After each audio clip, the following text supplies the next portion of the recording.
여러분 반갑습니다. 이를텐의 시간입니다. 느헤미야서 말씀을 함께 묵상하고 있죠. 오늘은 3장입니다. 느헤미야를 3차 기환의 지도자라고 말합니다. 그때는 BC 444년경의 일이었습니다. 1차 기환의 지도자는 수룹바벨, 2차 기환의 지도자는 에스라, 3차 기환의 지도자 느헤미야, 이렇게 구별해서 이해하시면 좋겠고요. 성경은 각 귀환자들의 명단을 기록해주고 있습니다. 에스라서 2장에 1차 귀환자들의 족보가 나오고요. 8장에 2차 귀환자들의 족보가 나오죠. 3차 귀환자들의 명단은 나와 있지 않습니다. 대신 성벽을 재건하는 일에 참여한 공사에 참여한 자들의 명단이 느헤미야서 3장에 나온다는 것을 기억하시면 좋겠습니다.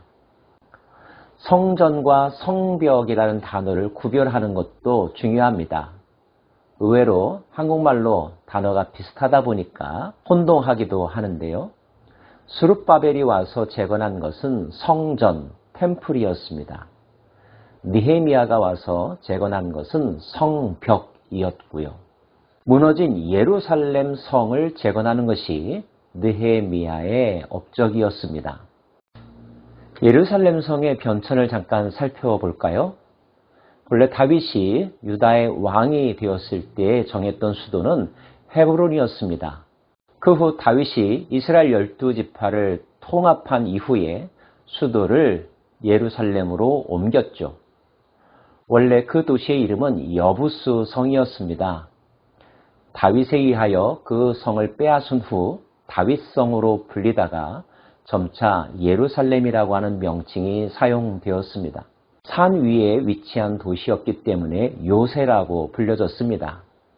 거기에 성까지 쌓았으니 난공불락의 요새라고 알려지기도 했었죠. 안타깝게도 그 성마저 바벨론에 의하여서 무너져 버린 것입니다. 한번 무너져 버린 그 도시는 그 이후에 여러 적들의 공격의 대상이 되었고 더욱더 황폐해지기 시작했습니다. 느헤미야가 소식을 들었던 때에 예루살렘은 다양한 이민족들이 와서 도시를 찬탈하고 그 백성들을 괴롭혔던 시대였죠. 느헤미야는 조국을 생각하면서 그 무너져버린 도시의 성곽을 재건해야 되겠다고 생각했던 것입니다. 성 안에 성전이 세워졌으므로 성전을 위해서도 성곽이 다시 세워졌어야만 했던 거죠.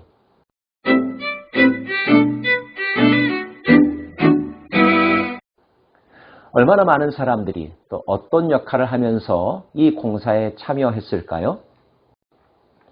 그때 대제사장 엘리야십이 그의 형제 제사장들과 함께 일어나 양문을 건축하여 성별하고 문짝을 달고 또 성벽을 건축하여 함메아 망대에서부터 하나넬 망대까지 성별하였고 그 다음은 여리고 사람들이 건축하였고 그 다음은 이므리의 아들 삭굴이 건축하였으며 성경은 대제사장 엘리야십이 이 성벽 공사에 참여했다는 것에서부터 기록하고 있습니다. 엘리야십은 수룹바벨 당시의 대제사장 여호수아의 손자입니다. 대제사장은 성전의 1차적인 책임과 관심을 두었던 사람이죠. 그런데 그 대제사장도 성벽 공사에 참여했다는 데 의미가 있습니다. 특별히 그들에게 맡겨진 그들이 분담했던 지역은 양문이었습니다. 양문은 양을 비롯한 짐승들, 성전 제사에 바쳐질 짐승들이 통과하는 문이었죠. 제사와 관련된 문을 대제사장에게 맡겼던 것입니다.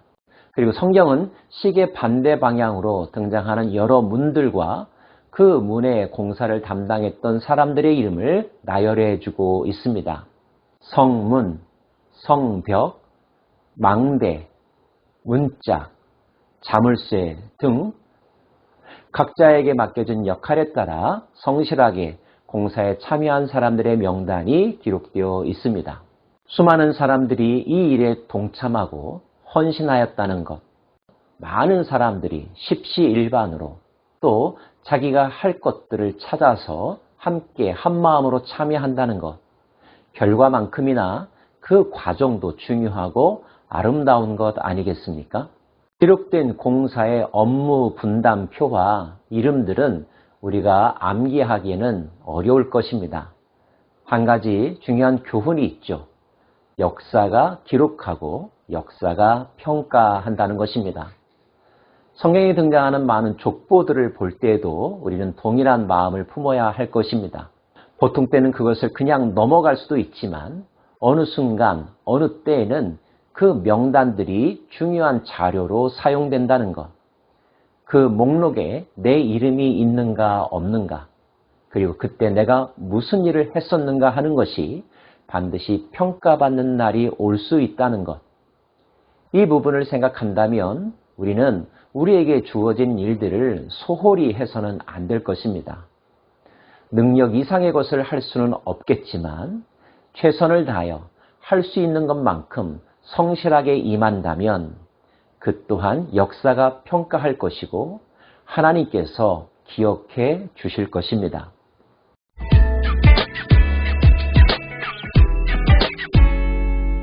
성경은 참여한 사람들의 긍정적인 모습만을 우리들에게 소개하고 있지는 않습니다.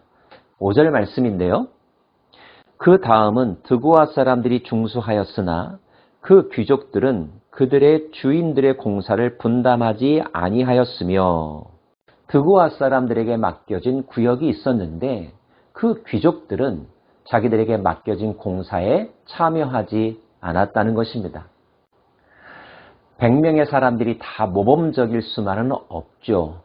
대부분의 사람들이 선의를 가지고 어떤 일에 참여하지만 꼭 열외를 주장하는 사람, 예외인 사람, 때로는 방해가 되거나 피해를 입히는 사람들이 어느 시대, 어느 일에나 존재하는 것 같습니다.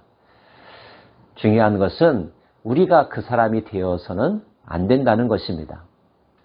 이들은 왜 다른 사람이 다 열심히 하는데 적극적으로 참여하지 않았을까요?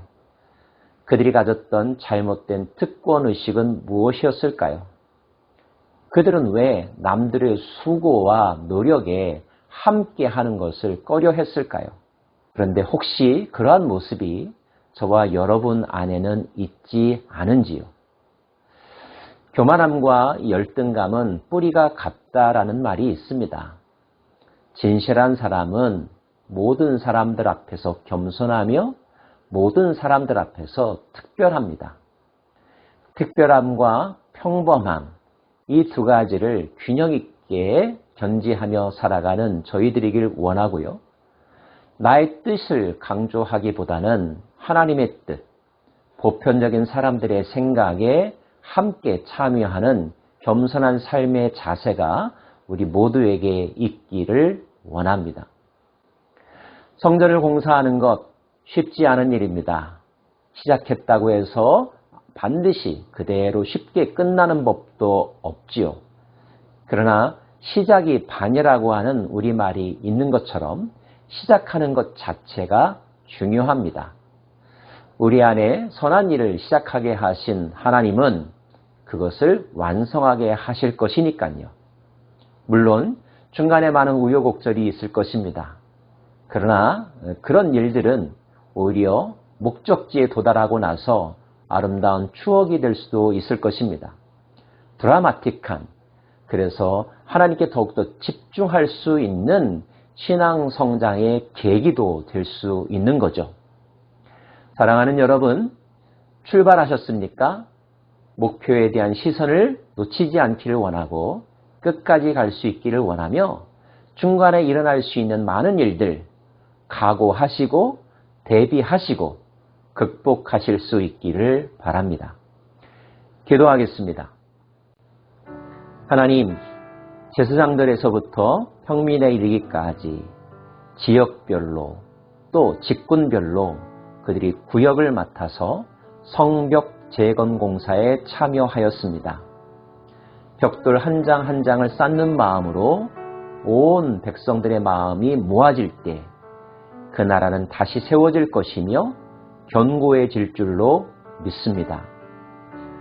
홀로 헌신해야 될 때가 있는가 하면 더불어 함께 하나님께서 원하시는 일들을 이루어야 할 때도 있음을 기억하게 하여 주시고, 혼자서도 최선을 다하고 성실하지만 여럿이 함께 할 때에도 동일한 자세로 참여하는 우리들 되게 하여 주옵소서.